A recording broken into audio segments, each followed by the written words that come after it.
Assalamualaikum warahmatullahi wabarakatuh. Hai adik-adik, balik lagi bareng Miss Sinta. Hari ini kita akan belajar mengenai latihan soal, ujian sekolah, pendidikan Pancasila dan kewarganegaraan kelas 9 SMP. Sudah siap semua? Sekarang kita akan mulai soal yang pertama. Kita baca soalnya dulu ya. Tata urutan dasar negara yang diperkenalkan Muhammad Yamin pada sidang BPUPKI tanggal 29 Mei 1945 adalah kita lihat opsinya. 1. Peri kemanusiaan, 2. Kebangsaan, 3. Kerakyatan, 4. Kesejahteraan sosial, dan 5. Ketuhanan. Sebenarnya untuk nomor 1-5 ini sudah benar isinya, namun urutannya masih ngacak. Jadi di soal kita diminta untuk menyusunnya sesuai tata urutan yang benar. Berdasarkan urutan dasar negara yang diperkenalkan oleh Muhammad Yamin, yang pertama waktu itu diajukan adalah Peri Kebangsaan, kemudian Peri Kemanusiaan, setelah itu Peri Ketuhanan, lalu Peri Kerakyatan, dan juga Kesejahteraan Sosial. Jadi jawaban yang paling tepat itu adalah A. 2, 1, 5, 3, dan 4. 2. Berikut ini merupakan hasil keputusan sidang PPKI tanggal 18 Agustus. Kecuali A. Memilih para menteri, B. Menetapkan Insinyur Soekarno sebagai presiden, dan Dr. Andes Muhammad Hatta sebagai wakil presiden Republik Indonesia. C. Mengesahkan UUD Negara Republik Indonesia tahun 1945. D. Membentuk KNIP atau Komite Nasional Indonesia Pusat. Jadi, saat sidang PPKI 18 Agustus itu ada beberapa keputusan. Nah, jawaban yang paling tepat ini yang kecualinya adalah A. Memilih para menteri. Karena saat itu tidak dipilih menteri, yang dipilih adalah presiden dan juga wakilnya.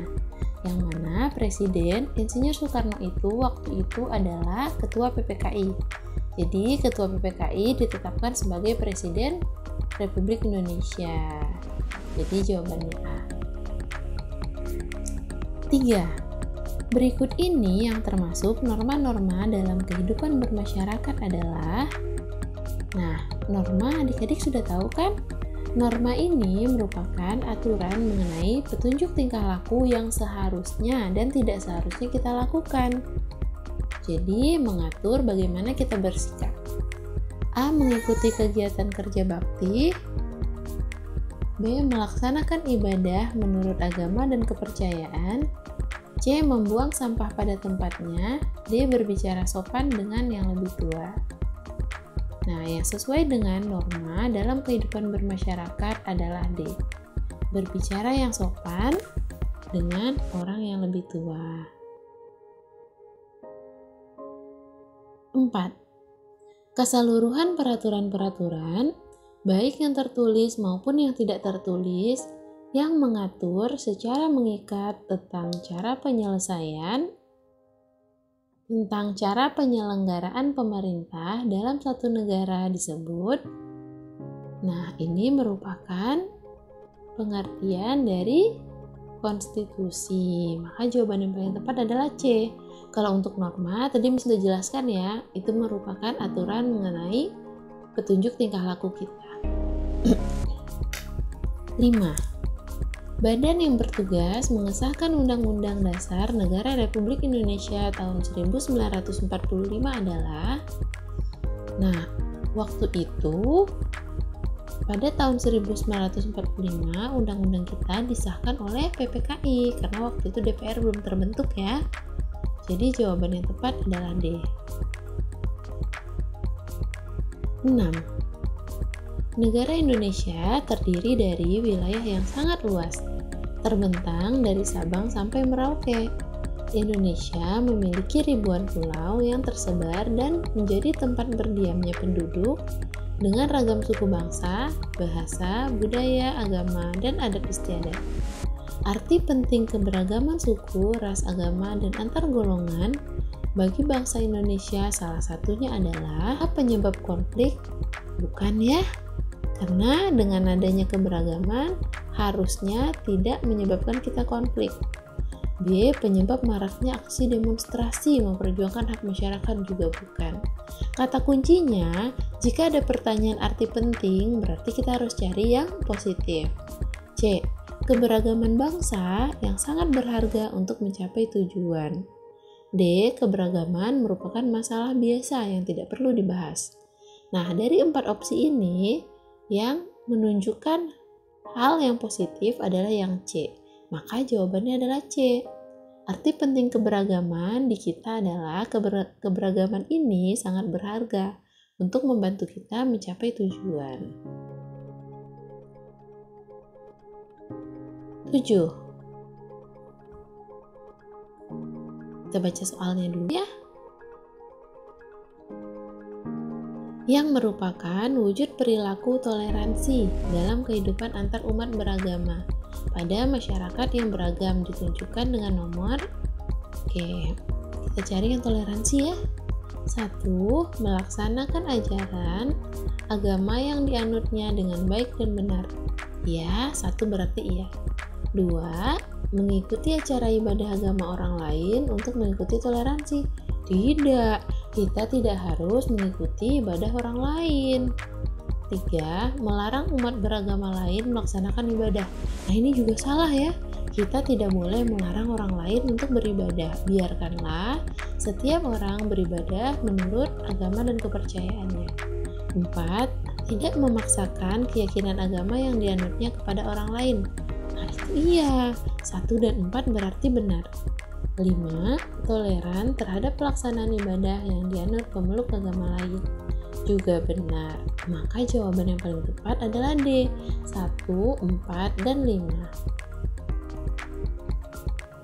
8. Bekerja bersama-sama dalam menyelesaikan pekerjaan dan menikmati hasil pekerjaan tersebut secara adil, atau suatu usaha atau pekerjaan yang dilakukan tanpa pamrih dan dilakukan secara sukarela oleh semua warga menurut batas kemampuannya masing-masing adalah A. Gotong royong, B. Persatuan, C. Kerjasama, D. Kesatuan. Di sini ada kata kunci ya, dia kerjanya bersama-sama. Kemudian hasilnya dinikmati secara adil, tidak ada pamrih. Juga semua warga melakukan menurut kemampuannya. Ini merupakan pengertian dari gotong royong. Jadi jawabannya adalah A. Gotong royong. 9. Dalam pasal 33 ayat 1 Undang-Undang Dasar Negara Republik Indonesia tahun 1945 dinyatakan perekonomian disusun sebagai usaha bersama berdasar atas asas kekeluargaan. Hal ini berarti dalam kegiatan usaha ekonomi digunakan prinsip kerjasama, saling membantu dalam suasana demokrasi ekonomi untuk mencapai kesejahteraan bersama secara adil. Salah satu bentuk kerjasama dalam bidang ekonomi yang diharapkan dalam pasal ini adalah, nah di sini kan dibilang bahwa prinsipnya kerjasama, kemudian saling membantu, mencapai kesejahteraan bersama. Ini merupakan bentuk kerjasama berupa koperasi, karena untuk firma, BUMN ataupun CV ini lebih ke keuntungan. Kalau koperasi dia kesejahteraan bersama. Jawabannya adalah B ya. 10. Proklamasi memberikan makna rasa bebas merdeka dari belenggu penjajah. Hal ini merupakan makna proklamasi dari aspek A. Sosiologis, B. Politis, C. Psikologis, D. Kultural. Karena di sini berhubungan dengan perasaan, yaitu ada rasa bebas dan juga merdeka, maka jawaban yang paling tepat itu adalah sosiologis, tidak berhubungan dengan politik ataupun kultural.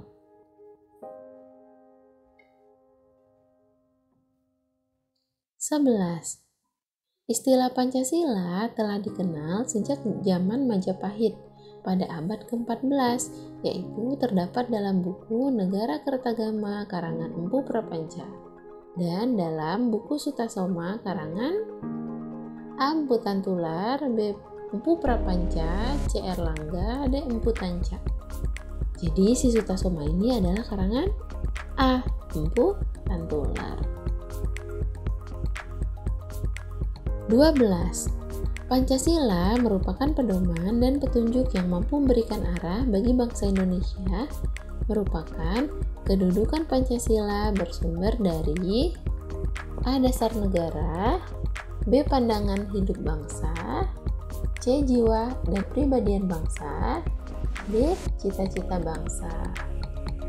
Jawaban yang paling tepat adalah B. Pandangan hidup bangsa. Jadi sebenarnya Pancasila ini kedudukannya ada banyak ya. Dia sebagai sumber dari segala sumber hukum, iya. Kemudian sebagai dasar negara, jiwa kepribadian bangsa, cita-cita bangsa juga iya.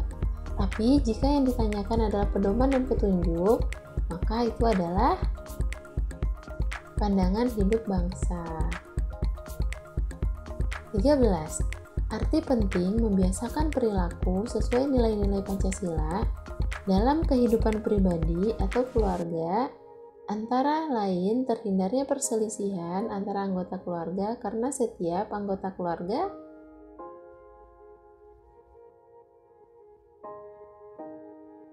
A. Sudah berjanji menyayangi anggota keluarga lainnya, B. Merasa dilindungi oleh anggota keluarga lainnya, C. Merasa memiliki ketergantungan kepada anggota keluarga lainnya, D. Sudah memahami hak dan kewajiban masing-masing. Nah, untuk menghindari perselisihan dalam anggota keluarga ini, sebenarnya yang paling penting itu adalah D. Memahami hak dan kewajiban. Jadi, jangan hanya menuntut hak, tapi sangat wajib untuk memenuhi kewajiban kita. Jadi misalnya, sebelum menuntut untuk diberi makan oleh kedua orang tua, kita harus melakukan kewajiban untuk patuh kepada kedua orang tua. 14. Pembukaan Undang-Undang Dasar 1945 alinea ketiga menyebutkan, atas berkat rahmat Allah yang Maha Kuasa dan dengan didorongkan oleh keinginan luhur supaya berkehidupan kebangsaan yang bebas, maka rakyat Indonesia. Nah, ini sambungannya yang ditanya ya. Jawabannya adalah B. Menyatakan dengan ini kemerdekaannya. 15. Pembukaan Undang-Undang Dasar 1945 merupakan satu kesatuan dengan Proklamasi Kemerdekaan 17 Agustus 1945. Oleh karena itu, antara pembukaan UUD 1945 dengan Proklamasi Kemerdekaan 17 Agustus 1945, isinya sama. Tidak persis sama ya. B. Isinya tapi kalimatnya relevan. Kurang tepat. C. Tidak bisa dipisahkan. D. Bisa dipisah-pisahkan. Jawaban yang paling tepat adalah C. Jadi, karena dia merupakan satu kesatuan, maka tidak dapat dipisahkan. 16. Sikap positif warga negara yang perlu dilakukan dan dilestarikan terhadap Konstitusi Negara Undang-Undang Dasar Negara Republik Indonesia tahun 1945 adalah, di sini sikap positif warga ya. A. Menjalankan ketentuan hukum serta kehidupan berbangsa dan bernegara berdasarkan UUD 1945. B. Mengawasi penyelenggaraan segala ketentuan hukum serta kehidupan berbangsa dan bernegara. C. Merevisi segala ketentuan hukum serta kehidupan berbangsa dan bernegara berdasarkan UUD 1945. D. Mensosialisasikan segala ketentuan hukum. Jadi, yang tugas kita sebagai warga negara, sikap positif yang harus kita lakukan itu adalah menjalankan segala ketentuannya, yaitu A. Untuk masalah mengawasi, merevisi, ataupun mensosialisasikan itu bukan kewajiban kita. Jadi jawaban yang paling tepat adalah A. 17. Materi muatan peraturan perundang-undangan adalah materi yang dimuat dalam peraturan perundang-undangan sesuai jenis, fungsi, dan hierarki. A. Hukum yang berlaku. B. Peraturan perundang-undangan. C. Norma yang berlaku. D. Peraturan pemerintah. Jawaban yang paling tepat adalah B. Peraturan perundang-undangan.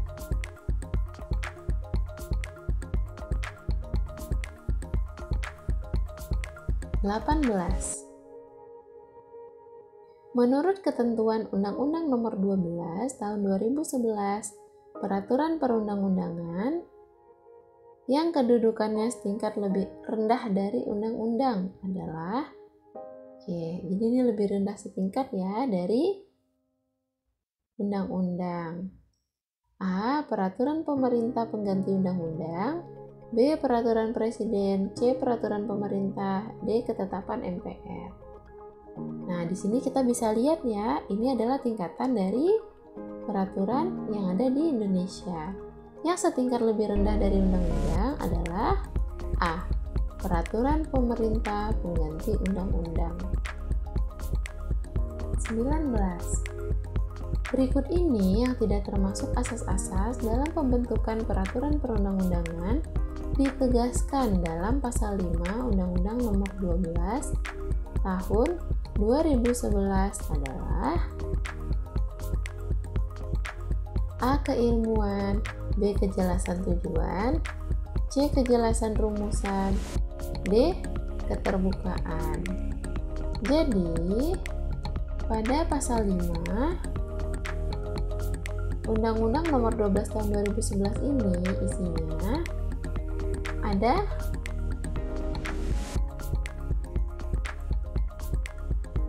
pengayoman, kemanusiaan, kebangsaan, kekeluargaan, kenusadaraan, Bhinneka Tunggal Ika, keadilan, kesamaan hukum dalam hukum dan pemerintahan, ketertiban dan kepastian hukum, dan keseimbangan keserasian. Jadi sebenarnya ada banyak ya. Nah, yang tidak ada adalah A. Keilmuan. 20.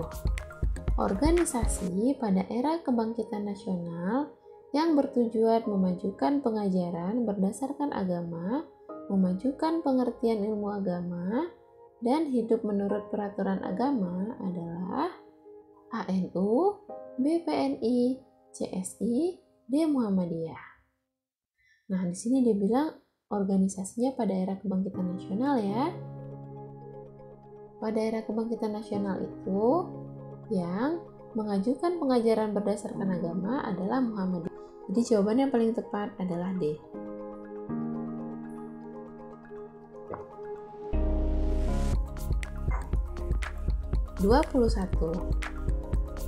Tokoh kebangkitan nasional ini terkenal karena komitmennya yang kuat terhadap rakyat kecil. Beliau sering bergaul bersama masyarakat dan mengobatinya. Beliau pernah dianugerahi pemerintah kolonial penghargaan karena mengobati penyakit pes di Malang. Tokoh tersebut juga menjadi anggota Budi Utomo. Tokoh tersebut adalah anggota Budi Utomo. Masih ingat tidak? Siapa saja? Nah, di sini ya, kata kuncinya adalah beliau ini dianugerahi penghargaan karena mengobati penyakit pes. Jadi di sini kemungkinan besar jawabannya adalah dokter. Ada Sutomo, ada Cipto Mangunkusumo, dan juga ada Wahidin Sudirohusodo. Nah, tokoh yang dimaksud di sini adalah C. Dr. Wahidin Sudirohusodo. 22. Berikut ini tidak merupakan tujuan diselenggarakannya Kongres Pemuda 1, yaitu ini kata kuncinya tidak ya, berarti kita cari yang kecuali. A. Membentuk organisasi politik yang bersifat persatuan Indonesia dan ikut serta dalam gerakan politik. B. Membentuk Badan Sentral Organisasi Pemuda Indonesia. C. memajukan paham persatuan kebangsaan. D. Mempererat hubungan di antara semua perkumpulan pemuda kebangsaan. Yang D sudah pasti iya ya, karena Kongres Pemuda ini tujuannya adalah persatuan. Jadi secara garis besar, tujuan diselenggarakannya adalah untuk menyamakan persepsi antar berbagai organisasi kepemudaan di Indonesia, sehingga nanti akan terwujud dasar pokok lahirnya persatuan. Nah, di sini Anda bilang kan kecuali yang B, Badan Sentral Organisasi Pemuda Indonesia, iya, jadi akan disatukan. Jadi satu badan. C. Memajukan persatuan kebangsaan, itu sudah pasti iya. D. Mempererat hubungan di antara semua perkumpulan pemuda kebangsaan, itu juga iya. Yang tidak itu adalah A, karena Kongres Pemuda 1 ini tidak bertujuan untuk ikut serta dalam gerakan politik. Jadi yang A itu bukan. Jawabannya berarti A. 23. Berikut merupakan perwujudan Sumpah Pemuda dalam pelaksanaan upacara bendera di sekolah. Adalah A. Mempertebal rasa kebangsaan, B. Mengenal arti disiplin dan tata tertib, C. Menanamkan rasa cinta tanah air, D. Mengembangkan rasa keagamaan. Nah, di sini perwujudan Sumpah Pemuda dalam pelaksanaan upacara bendera di sekolah adalah C. Jadi, upacara diharapkan dapat menanamkan rasa cinta tanah air kepada para siswa. 24. Semangat kebangsaan bangsa Indonesia telah mampu mempersatukan, mengikat bangsa Indonesia untuk merebut, mempertahankan, dan mengisi kemerdekaan. Rintisan awal terbentuknya rasa persatuan Indonesia ini diwujudkan dalam A. Keputusan Kongres Pemuda Indonesia II, B. Pembukaan UUD NRI 1945, C. Sila Persatuan Indonesia, D. Proklamasi Kemerdekaan 17 Agustus. Nah, jawaban di sini yang merupakan rintisan awalnya adalah A. Keputusan Kongres Pemuda Indonesia II. 25. Salah satu wujud rela berkorban dalam mengisi kemerdekaan adalah A. Mengikhlaskan sebagian tanahnya untuk pelebaran jalan, B. Menerima ganti rugi tanah dengan harga tinggi, C. Menanti ajakan warga lain dalam keputusan, D. Menolak segala ajakan karena merugikan. Di sini dia bilang yang rela berkorban ya. Yang merupakan sikap rela berkorban adalah A. Mengikhlaskan sebagian tanah untuk pelebaran jalan, karena pelebaran jalan ini akan berguna untuk masyarakat umum. Sedangkan yang B, menerima ganti rugi tanah dengan harga tinggi, harus tinggi baru mau merelakan tanah untuk pelebaran jalan, itu tidak ya, karena kita harus mendukung pembangunan negara. C. Menanti ajakan warga lain dalam keputusan juga tidak, kita juga harus memiliki inisiatif. D. Menolak segala ajakan karena merugikan, itu juga bukan, karena ajakan boleh kita terima, boleh kita tolak, tergantung apakah sesuai dengan prinsip kita. Nah, adik-adik, soal PPKN ini ada 50 soal yang telah Miss Sinta siapkan. Pada video kali ini kita hanya bahas sampai 25 saja, agar adik-adik tidak bosan, karena 25 soal sudah cukup panjang ya. Jadi, untuk soal nomor 26 sampai 50 akan Miss Sinta jelaskan di video berikutnya. Jadi, jangan sampai ketinggalan ya. Jangan lupa like, komen, dan juga subscribe. Yang paling penting, nyalakan loncengnya agar ketika Miss Sinta upload lagi, adik-adik bisa mendapat informasi. Jadi, kalau begitu, sampai jumpa lagi di video berikutnya. Bye adik-adik, terima kasih ya sudah belajar bareng Miss Sinta.